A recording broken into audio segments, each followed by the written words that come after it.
అనంతపురం జిల్లా కళ్యాణదుర్గంలో ఎన్డీఏ కూటమి అభ్యర్థి అమినేని సురేంద్రబాబు నామినేషన్ కార్యక్రమంలో కాంతార సినిమాను తలపించే విధంగా ప్రజావేదిక వద్ద చాలా అట్టహాసంగా కాంతార కేరళ డ్రమ్స్ గొరవయ్యలు నృత్యాలు కాంతార దేవుని ప్రదర్శనలను తప్పట్లు శబ్దాలతో ఉదయం 10 గంటలకు ప్రారంభించారు. ఈసారి చంద్రబాబు పరిపాలన రావాలి అని ప్రజలు సుఖసంతోషాలతో ఉండాలి అని టీడీపీ పార్టీపై ఉన్న నమ్మకాన్ని వమ్ము చేయకూడదని ఎన్డీఏ కూటమి అభ్యర్థి అమినేని సురేంద్రబాబు నామినేషన్ కార్యక్రమం భారీ ఎత్తున జరిగింది. ఈ కార్యక్రమంలో టీడీపీ జనసేన బీజేపీ నాయకులు కార్యకర్తలు ప్రజలు పెద్ద ఎత్తున పాల్గొని ఈ నామినేషన్ కార్యక్రమాన్ని చాలా ఘనంగా నిర్వహించారు.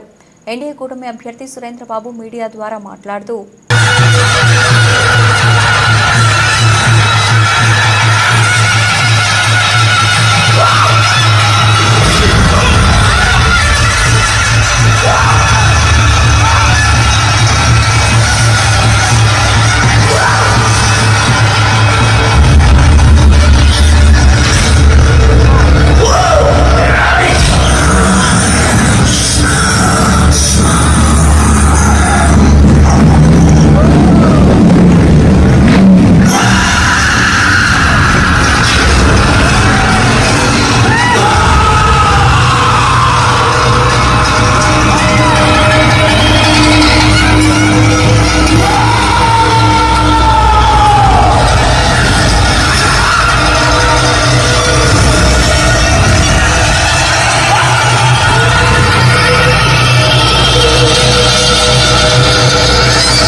నామినేషన్ కార్యక్రమానికి రావడం ఈరోజు నామినేషన్ వేయడం జరిగింది.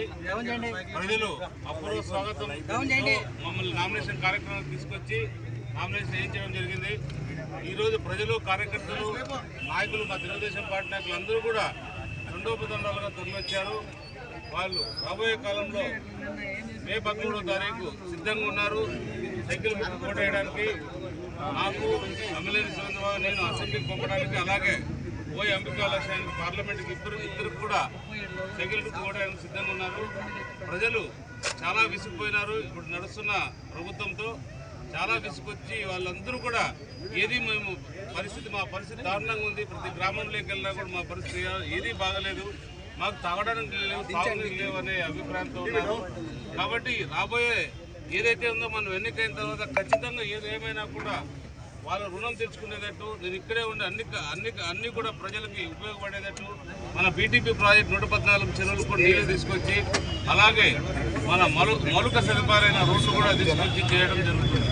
అలాగే చాలా వరకు నిరుద్యోగ సమస్య కూడా ఇక్కడ చాలా ఎక్కువగా ఉంది. ఆ నిరుద్యోగ సమస్యకు ఒకటే పరిష్కారం, మనకు ఆల్రెడీ ఏపీఐసీసీ ల్యాండ్ 1000 ఎకరాలు 1200 ఎకరాల దాకా మనకు భూమి ఉంది. ఆ భూమిని మౌలిక సదుపాయాలు కింద కల్పించి అక్కడ మంచి ఇండస్ట్రీస్ తీసుకురాగలిగితే, అంటే గార్మెంట్స్ కావచ్చు, కుటీర పరిశ్రమలు కావచ్చు, లేదా ఇతరత్ర పరిశ్రమలు ఏమైనా తీసుకొచ్చి అక్కడ బాగా అభివృద్ధి చేయగలిగితే మాత్రం ఇక్కడ యూత్ ఇక్కడే ఉండి బాగా పనులు చేసుకోవడానికి వాళ్ళకు ఉపయోగపడుతుందని ఆశిస్తున్నాం. ఖచ్చితంగా ఆ పని కూడా చేసి పెడతానని తెలియజేస్తున్నాం. అలాగే చాలా వరకు మనకి రోడ్లు పూర్తి అధ్వానంగా ఉన్నాయి, అవన్నీ కూడా సరి చేసుకోవాల్సిన అవసరం ఉంది. అవన్నీ కూడా రాబోయే 2-3 సంవత్సరాలు లేదా 3-4 సంవత్సరాలు అన్నీ కూడా చేసి ప్రజలకు ఉపయోగపడేటట్టు అన్ని చోట్ల తార్ రోడ్లు వేసి ప్రజలకి సౌకర్యంగా ఉండేటట్టు చేస్తామని తెలియజేస్తున్నాం.